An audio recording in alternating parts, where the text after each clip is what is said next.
Сайн байна уу? За ингээд та нартай Wings Club нэвтрүүлгийн маань 2 дахь дугаар хүрэхэд бэлэн болсон байна. Тэгээд та нартайгаа удаан уулзсангүй бид аягүй завгүй явж байгаад жоохон бодчихлаа. Тэгээд ASML-ийн маань эмч согмаамч маань хүрэлцэн ирсэн байна. Сайн байна эмч өдрийн минь. Уулзаагүй маш их саналаа. За тэгээд бидний нөгөө нэг ихний нэвтрүүлэг дээр октод маань үзээд бас айгүй хэрэгтэй мэдээллийг олж авсан байлээ. Тэгээ бас бид нар дээр айгүй олон асуулт ирсэн, чатаар ирсэн, тэр доод комментаар ирсэн.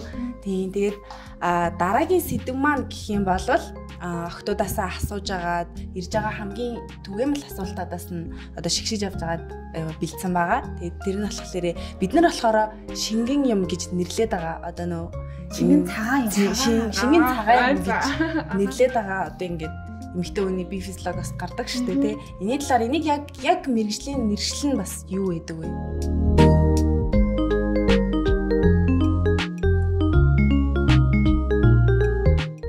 Өтрөөний шүүрэл гэж хэлж байгаа. Тэгээ өтрөөний шүүрэл болохоор ер нь угаасаа нэг юм одоо яг бидний одоо ингээд буйлын дотор ингээд шүүлс байгаатай яг адилхан өтрөөний дотортлын бас юм шингэн шүүрэл байгаа байхгүй. Тэгэхээр энэ шүүрэл өдрөө алган одоо их бага хэмжээтэйгээр ингээд тогтмол ялгарч ах хэвээр тэр юм хэрвээ ялгархгүй хэрвээ болж ивэл одоо тэр эмэгтэй хүний одоо дааврын өөрчлөлтөө ч юм уу эсвэл одоо цэвэршилт болоод ирэхлээр тэр юм гарах нь багасаад бүр огтюуж гарахгүй болно гэсэн. Тэгэхээр ер нь бол байнгын өдөр тутамд ер нь бол гарч явах их бага хэмжээгээр гарч явах ёстой зүйл юм байна тийм үү? Тэгэхээр тэр нь одоо нөгөө нэг ихсэж гин багасж гин гэдэг маань тухайн одоо баланс нь алдагдаж байна л гэсэн үг юм ба шүү дээ. Яг хөө тийм одоо баланс нь алдагдахаас гадна тэр нь одоо баланс алдагдах гэдэг нь өрөвсөл үүсэх байж болно нэгт.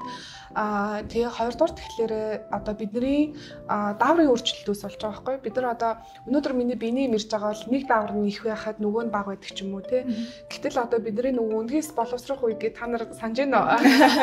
Тэгэхээр тэр үндээс боловсрох үед маань болохоор тэр дааврын нөлөөгөөр тэр шүүрэл маань илүү ихсдэг гэсэн.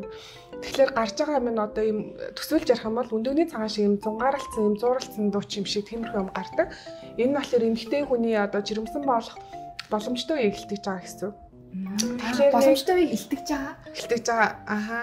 Гэхдээ яг тэрүүгээр баримжаах удаа л яг нөгөө жоохон охтуудад ч юм уу тий 10 насны 20 насны охтуудад биений алдагдчих хахад яг зөвхөн тэрүүгээр баримжаах удаа бол бас жоохон хүндрэлтэй яг өөртөө таньж мэдэж ялгаж чадахгүй учраас нөгөө өмнө нь ярьсан штэ нөгөө мөчлөг гэдэг юм айгуу сайн мэдэх хэрэгтэй гэсэн тэрүүгээрээ байвал илүү зүгээр. Ер нь яг хизэнээс их тэгж одоо шингэн юм гарч эхэлт юм байна. Яг өтрийний шүүрэл болохоор одоо ингээд манай одоо миний үйлчлүүлэгч хүүхнүүд охтуудыгаа бариад ирдэг байхгүй. Одоо 7 настай охиноос маань өтрийнээс нэм гараад ийн гэдэг юм уу те. Гэтэл одоо нөгөө биений юм маань амар эрт хугацаанд ирдэг болсон. Охтуудыг хөх ургаад дараа нь саранд ирдэг гэж ярьсан шүү дээ өмнөхдөр. Тэгэхээр нөгөө нэг өтрийнээс нэхлээд нэг юм шингэн юм гарч эхлээд тэгээд яг 2 жилийн дараанаас дотор нь биений юм ирдэг байхгүй. Тэгэхээр одоо магадгүй бидний одоо дүүнер дунд 6 60 үед 7 8 9 хүүхдүүдээс өтрийнээс нь шүүрэл гарч болно гэсэн. Одоо жишээ нь ингээд гарч байгаа шүү дээ. Тэрийг ер нь яг яаж арчлах хэвтэй тийм. Ер нь ямар ч одоо ингээд өөрт зөөргүй яг доошоо юм жоохон хаяаны гараад тий жоохон одоо нойтон мэдрэмж төрж байгаа тэр нь бол ингээд зүгээр. Гэтэл хэрвээ одоо тэр нь одоо хорсоод авах, цагтнаад авах, өвдөөд авах эсвэл одоо нэг юу нэртэй байгаад байгаа юм бол тэрийг заавал одоо эмэгтэйчүүд эмчд үзүүлээд тэндээсээ одоо тохирох шинжилгээний бэлгээрцэн ороогүйсэн ч гэсэн бага насны охтуудаас бид нар шинжилгээ авч болдог. Одоо онгойсын гэмтээхгүйгээр тэгээд тэндээс шинжилгээ аваад тохирсон эмчилгээг хийчихлээр хэвэн болчихно гэсэн. Намайг л жоохон хат гэдэгс аахгүй. Чи өстой эмэгтэй хөх доороосоо даарч болохгүй. Тэгээ өстой доороосоо дулаавцл гэдэг чи одоо яг үнэн байгаа байхгүй. Яг тэр өтрөөний тэр орчин гэдэг юм чи ингээ хэвэн байж өгчиж уул нь бид нар одоо өрөвслөхгүй одоо ямар ч тийм өөртөө зовиргүй байж ах хэвээр. Гэтэл доороосоо байнга ингээд одоо хүүтэн агаартай хүүтэн сэрүүн нөхцөл байгаад байгаа болохоор өтрөөний орчин нь алдагдаад pH гэдэг одоо хүчлэг шүлтлэг гэдэг нь тэнцвэр нь алдагдчихдаг байхгүй. Тэрнээс болоод одоо нөгөө хэвийн бактериуд нь байхаа болоо хэвийн бус бактериуд өрөвсөл үүсгэж эхэлдэг. Тэгэхээр нөгөө цагаан минь хит их гараад байх эсвэл нэг одоо өнгөн одоо шар ногоон туяатай ч юм уу те эсвэл үнэртэй байх гэдэг юм асуудлууд гарах юм бол тэр өрөвсөж байна. Тийм учраас бид нарыг одоо нөгөө ээж нар доороосоо бити даар дулаан авцсан өмс гэдэг байгаа нэг бас үнэний ортой тийм юм байсан билээ гэж. Надад нэг асуулт байна л да.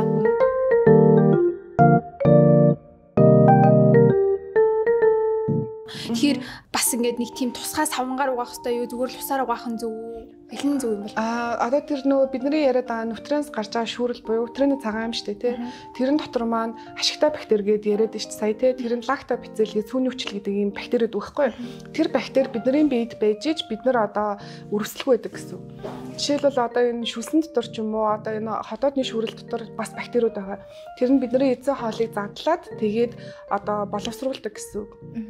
Тэгэхээр бидний биед ашигтай ашиггүй гэдэг хоёр янзын бактери байгаа байхгүй. Тэгэхээр ашигтай бактери бэжиж бидний өтөр өрөвсөхгүй байна л гэсэн.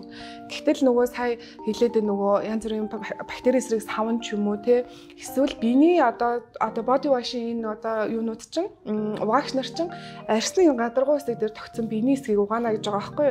Түүнээс биш одоо ийм салст гэдэг юм угаажлахгүй. Салстанд нь юу арах вэ гэхэл нүдний дотор талын салст те буйлж гэдэг юм уу. Ийм имийг бид нар одоо арьс угаадаг юмар угаажлахгүй байхгүй. Тэгэхээр тэр элдв янзын одоо гарын савн болон биеийн шингэн савнгаар хөтрээний дотор талын хандлын өрөөсөө оруулж угаажлахгүй. Хөтрээ маа нөгөөнөөс ашигтай бактериараа өөрийгөө цэвэрлээд гарч байгаа юм нь хэвийн цагаан юм буюу нөгөө өдөр тутамд гараад байгаа юм маань байгаа гэсэн.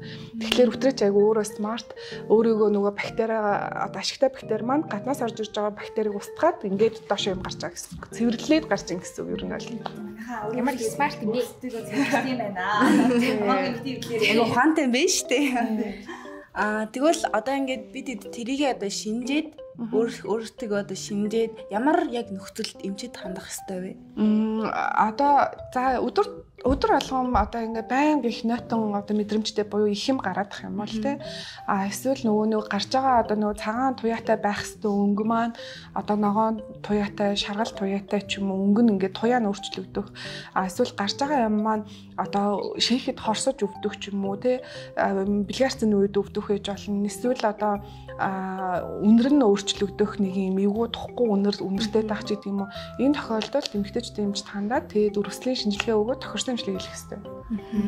Тэгэхээр ер нь бол өрөвсөл гэдэг нь заавал бильярданд орсон байх шаардлагагүй зүгээр доороосоо дарахад л ер нь бол өрөвсөл орчих болох нь шүү дээ. Ингийн үед бол одоо доороосоо дарах хөтрээгээ одоо хит их одоо хүүхдүүд буруу ариун цэвэр сагснаас болоо хит их угаадах л нэг ашигтай бактери ч одоо хөтрээгээ хамгаалах хэвээр нүүдгээ угаа ичиж байгаа байхгүй.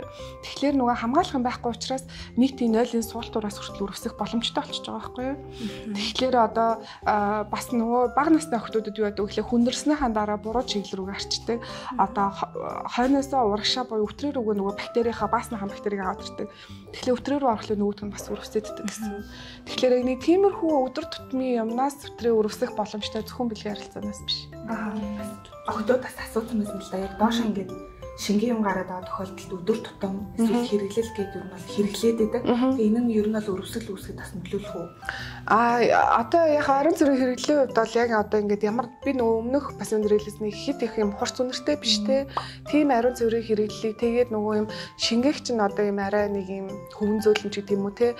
Ингээд сайн шингээдэг ийм эмийг өдөр тутамдаа одоо их гараад байгаа тохиолдолд чи өөртөө айгу тухгүй шүү дээ те. Тэгэхээр тэрийг бол ингээд хэрэгжилж болно. Гэтэл одоо гарч байгаа юм түрүүний хийсэн одоо үнэртэй байх, өнгөтэй ахын зовиртой байгаа тохиолдолд 1000 ариун цэврийн хэрэглэлийг хэрэглээд тэр маань зүгээр болохгүй учраас эмчид заавал хандах хэрэгтэй гэдгийг байгаа байхгүй. Тэгэхээр энэ бол өөрсдөө бол сайн ингээл хараад шинжээл өөртөө мэдрээл тий. За ер нь бол асуудалтай юм байна гэсэн тохиолдолд бол заавал эмчидүүдийн эмчтэй хандах нь зөв юм байна. Яг ийм өдөр тутамдаа цагаан өнгөтэй, сүүн цагаан өнгөтэй зүгээр ингээ баг зэргийн хэмжээтэйгээр өдөр болгон гарах нь бол хэвийн. Тэрнээс бусдаар авах юм бол хэвийн бос гэсэн үг. Тэгэхээр заавал эмэгтэйчүүдийн эмчэд үзүүлээд өрөвслийн шинжилгээ өгөөд тэгээд бас өрөвслээ ингээд намдаах хэрэгтэй байна. Тэгээд бас хэрвээ ингээд яг өөрт чинь тухгүй мэдрэмж төрүүлээд байгаа бол өдөр тутам хэрэгжиж болох юм байна. Яг байна. Тэгээд нөгөө охтууд бас аюу тэгж асуудаг. Бильярданд ороогүй гэтээ ингээ юм гараад байна. Тэгэхээр бильярданд ороогүй юм чи шинжилгээ өгч болохгүй гэдэг гэж асуудаг байхгүй. Тэгэхээр нөгөө онгой хэлсэнд гэмтэхгүйгээр зүгээр одоо хөтрээнд тойл тавихгүйгээр гэсэн. Зөвхөн одоо шинжилгээ авдаг тийм аргууд бас байдаг. Тэгэхээр бильярданд ороогүй ч гэсэн өөртөө зовиртой байгаа одоо эмчэд хандах боломжтой. Тэрийг одоо хэлээд би бильярданд ороогүй шүү гэдгийг хэлчих юм бол эмч гэмтэхгүйгээр шинжилгээ авч болдог гэсэн. Тэгээ би саяас эмчийн ярианаас нэг юу сонссон. одоо нэг юу бизнесийнхаа ардаас 0-ын цаасаар арчихтаа урдаас нь хоош нь чиглэлтэй арчих зөв юм биш үү? Огтой да. Хоош нуруу руугаа арчнаа л гэсэн үг ер нь бол тий. Нуруу чиглэл рүүгээ шүү. Одоо яг тайлбарлах юм бол энэ ингээд гиз энэ одоо ингээд нуруу байлаа гэхэд ингэж арчих гэсэн үг байхгүй юу? Тий. Тэгээд бас одоо биений юм эрэх төхөөр гарч байгаа цагаан юмны маань хэмжээс өөрчлөгдөх болов уу? Одоо ингээд өдөр тутам гарч байгаа юм. Ихсэх боломжтой. Биений эмийг ерөөсөн дандаа нөө 9 өдрөөсөө таална гэдэг яриадсан шүү дээ. Тэгэхээр 9 өдрөөсөө дунджаар нэг 12-оос 18 хоног дээр ч юм уу өвтрэнээс хэвийн өдөр тутамд гардаг түрүүний хэлсэн сүүн цагаан юм гэсэн шүү дээ. Тэр маань одоо илүү их хэмжээтэйгээр ер нь аль гарч болно. Энэ нь бол дааврын нөлөөр гарч байгаа учраас энд ямар нэг айх юм байхгүй, шинжилгээ өгөх шаардлагагүй гэсэн. Гэтэ гарч байгаа бүтцэн нь болохоор илүү нөгөө одоо тийм зунгаарлцсан ч юм уу, зууралцсан тиймэрхүү бүтэцтэй тэгээд ямар ч зовиргүй байгаад 5-аас 6 хоног орчим гараад өөрөө буцаад багасаад авчихдээ. Тэгэхээр тэр нь л хэвэн гэсэн үг. Тэгээ үргэлжлүүлээд нэг 5, 6, 7 хоногийн дараа ч юм уу биений юм нэрнэ гэсэн үг шүү дээ. Тэгээ нэг би яг хүнээс ингэ сонсч байсан байхгүй юу? Нөгөө нэг одоо ингээл ямар нэгэн одоо өвчнөө үед нэг антибиотик уудсан шүү дээ. Тэгэнгүүт тэгээ антибиотик уунгууд ингээд мөртөө ингээ мөөгөн зөрчдөг. Мөөгөн зөрчдөг асуудал байдаг. Тэгээ тэрнээс болоод бас нөгөө нэг иймэрхүү юмнууд өрөвсөл болоод байдаг тий. Тэр бол аюух түгээмэл ер нь одоо ингээ за хоолой өвдлөө ч юм уу чих өвдлөө эсвэл ямар нэгэн болохоолаа гэд нэг антибиотик уухад антибиотик чинь бидний одоо тэр нөгөө өвтрэнд байгаа ч юм уу ам залгууртайгаа ашигтай ашиггүй бактери гэж ялгаж устгахгүйгээр бүгдийг нь устгаа ичиж байгаа байхгүй юу ер нь бол. Тэгэхээр нөгөө бидний одоо хэрэв ам залгуур хоолойн одоо ашигтай бактери хэрэг устчих юм бол антибиотик удаан жоо уухад ирэхлээр хүмүүс гүйлгээддэг хүмүүс байдаг. Тэгэхээр тэр ашигтай бактери нь устцсан. Гэтэл өвтрэнд нөгөөний бидний одоо хамгаалдаг гэдэг нөгөө ашигтай бактери маань хэрэг устчих юм бол өвтрэний мөөгөн цэр өрөөсөл болоод эхэлдэг гэсэн. Тэгэхээр нөгөө хоолой өвдөд антибиотик уусан хүн эмэгтэйчүүд дээр одоо өвтрийн өрөөсөд байна гэх ирэх боломжтой болчихж байгаа байхгүй. Тэгэхээр антибиотик уухтаа ер нь бол зайшгүй нөгөө нэг одоо ашигтай бактерийг хажуугаар нь заавал уух хэрэгтэй. Одоо устдаад байгаа ямыгаа гадна талаас нь хүч өгөх хэрэгтэй. Тэгэх юм бол мөөгөн зөртөхгүй болно. Хэрвээ ашигтай бактери уухгүй байх юм бол одоо мөөгөн зөр болоод ширхэг шинжилгээгээр баталгаатай болчвол мөөгөн зэр эмчилгээ бас заавал хийх хэрэгтэй гэсэн үг. Хүн тэгээд мөөгөн зэрдэж байгаа гэдгийг одоо яаж мэддэг юм бол вэ?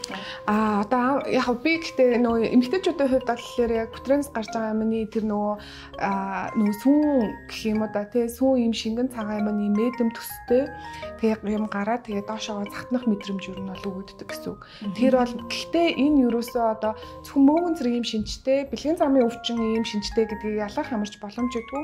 Одоо өвтрийн дотор ямар нэгэн өрөвсөл мөөгөн цэрч вэ, бэлгийн замын өвчнч вэ бүгдээрээ адилхан төстэй шинжүүд илрээддэг байхгүй. Захтнаа нь хорсон өвдөнл гэдэг юмнууд тэг их юм гарна гэдэг. Тэгэхээр нөгөө нэг яг шинж тэмдгээр нь ийм өнгөтэй юм гарвал энэ шүү гэж бид нар ерөөс хэлж мэдэхгүй. Тийм учраас заавал шинжилгээнд дээр хараад ямар үсгэж байгаа за мөөгөн цэр вэ? Эсвэл зарим нэг төрлийн бэлгийн замын өвчин байж болно те. Эсвэл нөгөө нэг шолон гэзний бактери маань ч явж иж магадгүй. Тэгэхээр шинжилгээгээр харжээд за ийм эмчилгээ хийх ёстой гэдэг маань тодорхойлдог байхгүй юу? Ер нь бол ямар ч зөвөр илэрсэн эмчит хандах хэрэгтэй. Тийм. Тэгэхгүй бол эмийн сан дээр очиод өөртөө ингээд нэг би нэг ингээд дэнж гэдэг юм уу янз бүрийн лаа аваад ч юм уу эсвэл юм аваа хэрэгэлцдэг дараа шинжилгээгээр нөгөөх маань илэрхгүй болчоод тэгээ бүрэн эмчилэгдэхгүй явсаар харахаг өрөвсөл болоод тэр маань тэгэл одоо бүр одоо доор байгаа өвтрийн өрөвсөл маань умаа савруугаа орох ч юм уу өрөө олоо өндөвчний өрөвсөл гэдэг ингээ хархагшаад явааддаг байхгүй юу. Тэгэхээр эрт хугацаанд нь хэрэг одоо өрөвслийн тэм зовиртай байх юм бол яг тохирсон одоо эмгтээч тэмчтэй очиод тэг яг зовироо хэлээд зөв эмчилгээ хийх юм бол ямар ч аюултай юм бол байхгүй гэсэн. Стимигийн царайг харж байгаа шиг шантрал.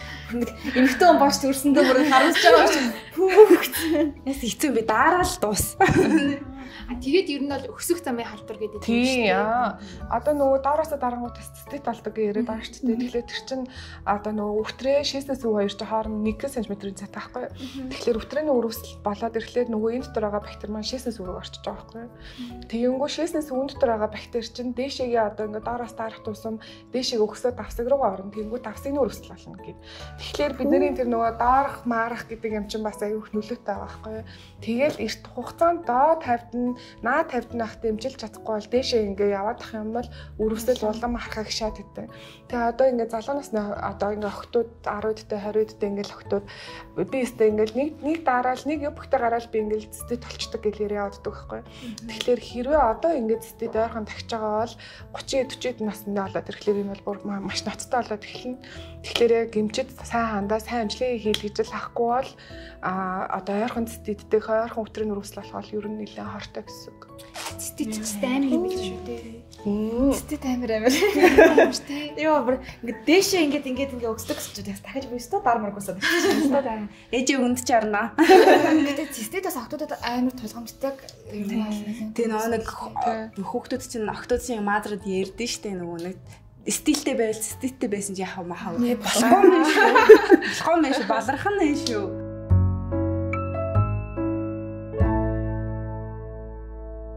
Тэгвэл одоо нөгөө нэг өмнө нь ярьжсэн шүү дээ. Биений өвдөлтөнд амдаахын тулд бид нар ингээд хоолтой зөв байх хэрэгтэй, халуун муух хэрэгтэй гэдэг шиг одоо ингээд өргөслөөс өөрсдөө хамгаалахын тулд за дулаан явах хэрэгтэй мэн өөр амьдралын хэм маягт зөвлөх зүйл байгаа гэдэг нь. Ер нь бол яг нөгөө халуун ногоотой хоол унд ч юм уу те эсвэл алкогольны хэрэглээ, шөнийн нойр их бага байх гэдэг маань биеийн ерөнхий тархлааг унгааж өгдөг байхгүй. Тэгэхээр биеийн ерөн тархлаа унахад өтрийн тархлаас давхар ундаг. Тэгэхээр одоо шөнийн цагаар одоо шөнийн ээлжинд ажилладаг жишээлбэл эмэгтэйчүүд ч юм уу охтууд байлаа гэхэд одоо бас жоохон ойрхон өрөвсөх юм агталтай байдаг. Тэгэхээр шөнө ер нь сайн нойр авч явах хэрэгтэй, сайн хоолой идэх хэрэгтэй, сайн инээх хэрэгтэй. Ингэж нөгөө биений тархлаа сайн байвал босод юм маань сайн байна л. Чамд бинд дархлаа байна. Тэр охтуудаа ер нь бол бүгдээрээ дархлаагаа сайн дэмжих хэрэгтэй юм байна тий. Тэний сайн нэг таны хийсэн бүгдийг чинь дандаа бид тийж яалч юм орой хүртэл зурагтай. Сая бол нэг хэсэг амар дараг системтэй өнгөрсөн дөө тэгээд яг тэрийг сонсож байгаа за чи өвдөрч одоо нэрээ. Чи сайн дэмжиж байгаа юм байна. Би одоо л миний хоолой өвдсөн л сууж байна. Тэр яг бүгдээрээ л өөрөөсөө бол хайрлах юм байна. Бүгдээрээ хэмтаа намстай. Жаахан өөрөө жоохон ихлүү болсон. Өөртөө жоохон хайртай байхгүй бол болохгүй байна. За тэгээд өнөөдрийн манай сэдв маань бас та нарт амар хэрэгтэй байсан байх гэж бодож байна. Тэгээд ер нь бол яг зөвхөн цагаан юм биш өрөвслийн талаар ярих шиг боллоо бид нар. Тийм тэгээд та нарт баг ч гэсэн хэрэг болсон байх гэж бодож байна. Дараагийн дугаараар бас уулзъя. Биднэрт гоё зөвлөгөө гэсэн эмчтэй бас маш их баярлалаа. Маш их юм сонсож байна. Яг бүр ингэ юм хичээл сууж байгаа юм шиг. Сонсох таландаа бараагаа. Өөрийнхөө эмгтэй гэдгийг улам санаад тийм. Ийм ястай юм байна гэдгийг улам мэдэрч байна. Охтууд маань ч гэсэн бас мэдмээр байгаа. Бас яг тулгамдж байгаа асуудлуудаас бид нар бас хэлээрээ хамтдаа бүгдээр өөрсдийнхөө төлөө мэдлэгтэй болоод бай тээ. Тэгээ бас найзуудаа бас та нар маань хэлээрээ хичээлээс явуулаарай үзээрэй. Тийм тэгээд манай Facebook дээр Wings Club гэдэг манай групп байгаа. Тийшээ ороод бас ингээд өөр тохиолдсон асуудлуудаа ч юм уу ингээд шууд илэн далангүйгээр хэлж болно шүү. Тэгээд тэр группт маань нэгдээрээ манай бичлэгэн дээр лайк, share, subscribe дараарай. Тэгээд Safi Fallen Five гэсэн одоо хуудсууд дээр байрч байгаа шүү. Тэгээд бас манай нэвтрүүлгийг ивент итгэж ажиллаж байгаа Софида баярлаа. За ингээд Wings Club нэвтрүүлгийн маань 2 дахь дугаар дуусж байна. Тэгээд дараагийн дугаараараа уулзцаа илүү сонирхолтой, илүү өгөөжтэй нэвтрүүлэг хийхийг хичээнэ. За баярлалаа.